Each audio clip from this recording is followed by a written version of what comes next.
Oke. Jadi digantung dengan proses hukum ya. Kalau saya lihat, ditersangkakan kasus ini proses pun tidak layak.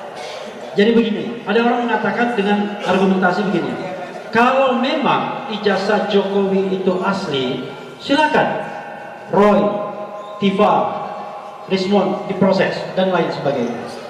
Saya mengatakan mau asli mau palsu tidak layak diproses, groundnya adalah konstitusi. Saya bicara tentang hak menyatakan pendapat baik secara lisan maupun tulisan. Saya menyatakan hak untuk mendapatkan informasi dan menggali informasi. Jadi kalau kita balikkan kepada teori seperti itu, kedaulatan berada di tangan rakyat dan dilaksanakan menurut Undang-Undang Dasar, bukan dilaksanakan menurut Undang-Undang ITE, bukan.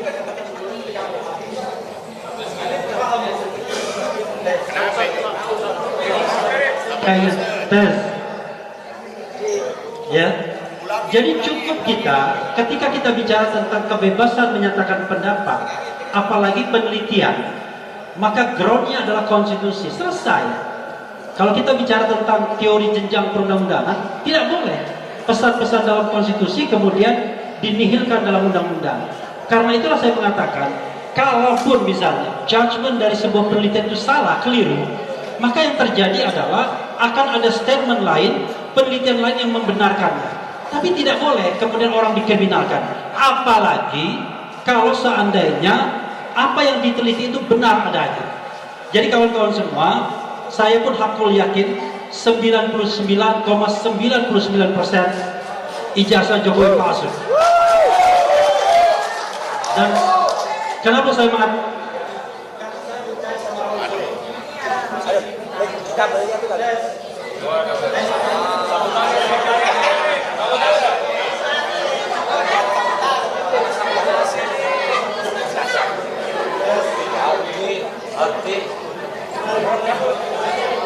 Kabel.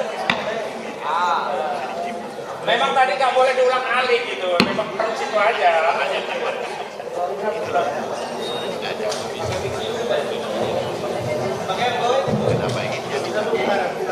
Kalau gitu saya ulang dari awal nih.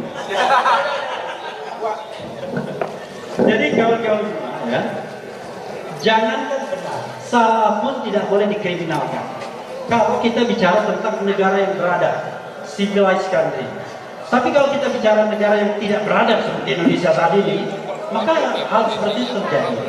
Jadi, ya, imbauan saya akhirnya kepada pemimpin tertinggi di Republik Indonesia ini, yang bernama Prabowo Subianto. Saya from the beginning mengatakan, ini mohon maaf, saya dari awal mengatakan nggak percaya sama Prabowo. Kenapa? Kredonya satu aja. Pemimpin yang mendapatkan kekuasaan dengan cara curang tidak mungkin amanah. Yakin ya? Tidak mungkin amanah pemimpin yang mendapatkan kekuasaan dengan cara curang. Cuma masalahnya di antara kita para aktivis ini masih berharap kasih waktu 3 bulan, 6 bulan, 1 tahun. Satu-satunya orang yang mengatakan tidak percaya sama Prabowo dari awal itu cuma Pak Narko aja. Ini Pak Narko. Yang lain saya tidur harap-harap cemas. Marwan Batubara, ya lumayan, agak kritis juga. 6 bulan.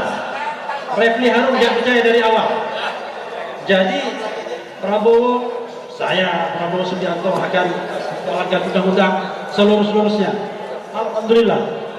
Berapa jam dia melanggar sumpahnya dengan mengangkat Teddy sebagai sekretaris kabinet. Itu melanggar undang-undang TNI. Jadi kawan-kawan semua, 2 hal itu kita harus lakukan. 1, selamatkan para tersangka, jangan ditahan, jangan ditangkap. Mudah-mudahan di SP3 kan. Amin. Download Tribun X sekarang.